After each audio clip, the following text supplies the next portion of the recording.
नारायण महायज्ञ में भीषण आग लग गई। बड़ी खबर इस वक्त की, राजघाट में हो रहा है श्री लक्ष्मी नारायण महायज्ञ। आग लगने के कारणों का फिलहाल पता नहीं चल पाया है। वहीं फायर ब्रिगेड की कई गाड़ियां मौके पर मौजूद है। जीएस स्वामी की ओर से महायज्ञ कराया जा रहा है। तो ये बड़ी खबर इस वक्त की, ये बड़ी जानकारी। अयोध्या के राजघाट स्थित बाटी बाबा आश्रम के पास चल रहे महालक्ष्मी नारायण यज्ञशाला में अचानक भीषण आग लगने से हड़कंप मच गया। और यह घटना उस समय हुई जब 9 दिवसीय महायज्ञ का समापन हो चुका था और महायज्ञशाला खाली हो गई थी। गनीमत इस बीच ये रही कि इस हादसे में कोई जनहानि नहीं हुई है, लेकिन आग की वजह से लाखों रुपए का नुकसान बताया जा रहा है। आग इतनी भीषण थी कि 1 एकड़ में फैला यज्ञ स्थल कुछ ही मिनटों में जलकर खाक हो गया। ये बड़ी खबर, बड़ी जानकारी। आग लगने से मौके पर अफरा तफरी का माहौल हो गया। फायर ब्रिगेड की कई गाड़ियां मौके पर मौजूद है और इलाके में अफरा तफरी का माहौल है। और आपको ये टीवी स्क्रीन पर ये तस्वीर दिखा रहे हैं जहां दूर दूर तक आसमान में धुएं का गुबार नजर आ रहा है। जग संपन्न हुआ। यहाँ पर 20 तारीख से लेकर 28 तक जग था। जग जो है उसकी पूर्णाहुति 11:30 बजे हो गई थी। मीडिया के लोग भी थे उस समय। जगशाला में जब आग लगी उसके 1-1.5 घंटा पहले ही जग संपन्न हो चुका था, लेकिन अचानक यहाँ पता चला कि आग लगी। फिर उसके बाद अब इधर बुझाने के लिए यहाँ पर एक अपना वो थी दमकल था, उसे हुआ। तब तक फिर दूसरे छोर पर पता चला कि वहाँ लग गई है, लेकिन कोई जनहानि नहीं हुई है। सब नियंत्रित है और समय रहते सब चीज़ों को नियंत्रित किया। थाना कैंट क्षेत्र में सरयू एक कथा का और यज्ञ का कार्यक्रम विगत दिनों से चल रहा था, जिसके दृष्टिगत यहाँ पर पुलिस फोर्स की और फायर की लगातार ड्यूटी लगी हुई थी। आज यहाँ पर सूचना मिली कि यज्ञशाला के पास से कुछ आग लगने की जानकारी हुई है। तत्काल यहाँ पर मौजूद जो फायर टैंकर है और यहाँ पर जो फोर्स है उनके द्वारा आग पर काबू पाने के लिए अपना प्रयास स्टार्ट कर दिया गया और अतिरिक्त फायर टैंकर्स और फोर्स के लिए कंट्रोल रूम के माध्यम से यहाँ पर तत्काल पहुँचा। यज्ञशाला के अलावा यहाँ पर जो गौशाला है उसकी भी जो वहाँ पर भी आग की सूचना थी, तो दोनों जगह पर फायर टेंडर द्वारा आग पूर्णतः बुझा ली गई है। अभी तक की प्राप्त सूचना के अनुसार और आयोजकों से बात करने के अनुसार किसी प्रकार की कोई जनहानि संज्ञान में नहीं आई है, परंतु जहाँ जहाँ पर आग लगी है उसको विस्तृत रूप से फायर के अधिकारियों द्वारा उसका इंस्पेक्शन किया जा रहा है, कारणों का भी इंस्पेक्शन किया जा रहा है। इसके अतिरिक्त यहाँ पर जो कथा में लोग आए हुए हैं, जिस पंडाल में रुके हुए हैं, उसका भी इंस्पेक्शन किया जा रहा है। ये इंश्योर किया जा रहा है कि किसी को किसी प्रकार की कोई दिक्कत ना हो और यहाँ पर जो लोग रुके हुए हैं उनको भी सेफली इवैक्यूएट किया जा सके। आयोजकों को भी समय। और इस पर ज्यादा जानकारी के लिए शक्ति सिंह हमारे संवाददाता हमारे साथ लाइव जुड़ गए। चलिए सीधा रुक कर लेते शक्ति का। शक्ति, ये आग कैसे लगी और इसको लेकर फिलहाल क्या कुछ जानकारी और अपडेट है? जी, अगर आग लगने की बात करें तो देखिए, भीड़ बक्सर से बहुत सारे लोग आए हुए थे। जो लक्ष्मी यज्ञ हो रहा था वो बाटी वाले बाबा आश्रम के पास में हो रहा था और बड़ी संख्या में लोग वहां पे एकत्रित हुए थे। और जिस तरीके से मंत्री जी का ये कहना है कि नहीं, सारी चीजें सही है, लेकिन कहीं ना कहीं ऐसा लापरवाही नजर आती है। लोगों के द्वारा ये बताया जा रहा था कि कुछ दिन पहले से ही ना वहां पे कोई फायर की गाड़ी थी, ना मानकों का कोई कहीं भी कोई मानकों को पूरा नहीं किया गया था। वैसे ही आग बंद करके यज्ञ को संपन्न किया जा रहा था कि कितनी जल्दी से हम कार्यक्रम को संपन्न कर दें। इतना बड़ा आयोजन था, इतनी चीजें थी, मगर निपटाने में लगा हुआ था। पूरी अयोध्या पे लोगों की नजर थी, पूरे विश्व की नजर अयोध्या पे थी। तो सारी जो प्रशासन और सारे लोग जो हैं वो क्या नाम है अयोध्या में अपनी चीजों को देख रहे थे कि अयोध्या की व्यवस्थाएं ना बिगड़े, उसको लेकर के वहां पे उन्होंने छोड़ दिया था।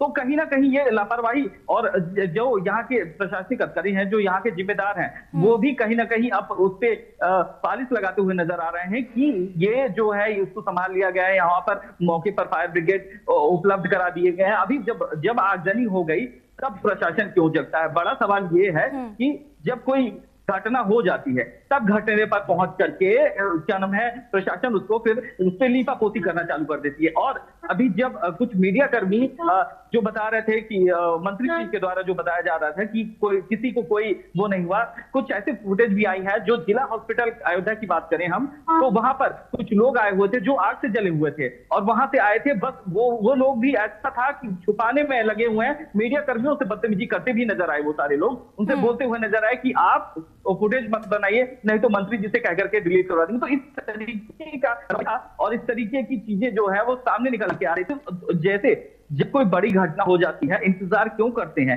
पहले से ही उस चीजों को क्यों नहीं देख लेते हैं और जो इंतजाम है उसको पुख्ता क्यों नहीं कर लेते हैं। तो बड़ा सवालिया निशान कहीं ना कहीं उठता है। और अभी तो जांच हो रही है। अब जांच में ये देखा जाएगा कि कहां से चूक हुई और किस तरीके से वहां पर बड़ी आगजनीता हुआ है। अगर अभी मीडिया कर्मी को भी वहां अंदर क्यों नहीं जाने दे रहे हैं, इसलिए नहीं जाने दे रहे हैं, कुछ ऐसा जरूर होगा वहां पे जहां जिसको छुपाया जा रहा है, क्योंकि बड़ी चीजें हो रही हैं और वो भी अयोध्या हो रही है, जिसको लेकर के अयोध्या की बदनामी ना हो। और मंत्री जी की बात करें अगर, तो दयाकर जी की जो स्वतंत्र प्रभार मंत्री हैं, तो उनकी बात करें तो वो भी बहुत सारी चीजें जो है छुपाते हुए नजर आ रहे हैं। और मीडिया में जो बात फैला रहे हैं कि ये सारी चीजें हो गई, उसके बाद हमने सब कुछ कंफर्म कर लिया। अगर कंफर्म कर लिया तो ये बड़ा हादसा शक्ति, आग कैसे लगी, इसके पीछे का क्या कारण है कि कैसे आग लगी? शॉर्ट सर्किट है या फिर कोई बड़ी लापरवाही है? और सबसे बड़ा सवाल ये भी है कि क्या इसमें कोई नुकसान भी हुआ है? नहीं, नुकसान तो बहुत सारा हुआ है, क्योंकि जितने बड़े पंडाल लगे थे पूरा पंडाल जल गया।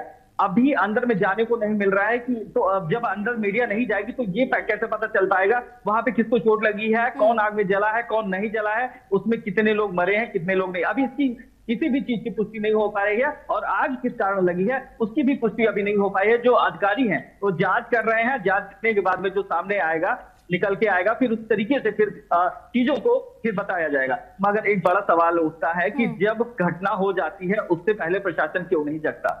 जो मीडिया कर्मी है जब सवाल पूछने जाते हैं तो उनसे बदतमीजी क्यों की जाती है? तो बड़ा सवाल ये है। तो देखिए, अयोध्या है, अयोध्या की साख जो है वो बची रहे और नाम ना खराब हो, इसको लेकर के लीपापोती सब करते ही रहते हैं, मगर बड़ी चीजें हैं उसको संभालना बहुत जरूरी है। देखिए, अब बड़ा सवाल यही है कि क्या इसमें सुरक्षा मानकों का ध्यान नहीं रखा गया था या फिर किसकी लापरवाही से ये भीषण आग लगी है? क्योंकि जिस तरह से ये धू कर जल रहा है पंडाल और दूर दूर तक आसमान में धुएं का गुबार नजर आ रहा है, इससे देखकर अंदाजा लगाया जा सकता है कि ये आग कितनी भयानक थी। हालांकि ठीक है, शक्ति, इस पूरे खबर पर नजर बनाकर रखिएगा और तमाम जानकारी हमारे साथ साझा करने के लिए बहुत बहुत शुक्रिया आपका। खबरों में आगे बढ़ेंगे। बड़ी खबर इसी से जुड़ी हुई एक और आ रही है। अयोध्या में यज्ञ के बाद लगी आग पर अखिलेश यादव ने पोस्ट किया है। तो ये बड़ी खबर, इस वक्त की बड़ी जानकारी, आग लगना सही प्रबंधन की कमी को दर्शाता है। अखिलेश यादव ने ये पोस्ट किया है। उन्होंने लिखा कि आशा है सब सुरक्षित होंगे। अयोध्या में यज्ञ के बाद लगी आग पर सपा अध्यक्ष अखिलेश यादव ने पोस्ट किया है। अखिलेश यादव ने पोस्ट में लिखा है, अयोध्या में यज्ञ के बाद लगी आग सही प्रबंधन प्रशासन की कमी को दर्शाती है। आशा है कि सब सुरक्षित होंगे। इस बात की जांच हो कि इस यज्ञ की व्यवस्था के पीछे जो आर्थिक और मानवीय स्रोत लगे थे उनके पीछे कौन था। जनता में फैली ये बात बेहद निंदनीय है कि इस यज्ञ के नाम पर मंत्री जी से संबंधित विभाग से विभागीय स्तर पर बड़ी वसूली हुई और पैसे बचाने के चक्कर में विशेषज्ञों की देखरेख के बिना ये आयोजन हुआ। तो ये बड़ी खबर, ये बड़ी जानकारी, महायज्ञ में ये आग लग गई पंडाल में और उसके बाद मौके पर अफरा तफरी का माहौल हो गया। फिलहाल इस पूरे मामले को लेकर अखिलेश यादव ने ये पोस्ट किया है। उन्होंने लिखा कि आग लगना सही प्रबंधन की कमी को दर्शाता है। आग कैसे लगी इसके पीछे कार्रवाई होनी चाहिए, जांच होनी चाहिए। साथ ही उन्होंने कहा कि आशा है कि सब सुरक्षित होंगे। अयोध्या में यज्ञ के बाद लगी आग और आग सही प्रबंधन और प्रशासन की कमी को दर्शाती है। अखिलेश यादव का ये पोस्ट है। और आपको बता दें कि अयोध्या के राजघाट स्थित बाटी बाबा आश्रम के पास चल रहे महालक्ष्मी नारायण यज्ञशाला में अचानक भीषण आग लग गई। आग लगने से मौके पर हड़कंप मच गया और आपको बता दें महायज्ञ का समापन हो चुका था और यज्ञशाला खाली हो गई थी। इस बीच गनीमत इस बात की रही कि इस हादसे में कोई जनहानि नहीं हुई है, लेकिन आग की वजह से लाखों रुपए का नुकसान जरूर बताया जा रहा है। हालांकि इतनी भीषण आग कैसे लगी इसको लेकर जांच जारी है और देखना होगा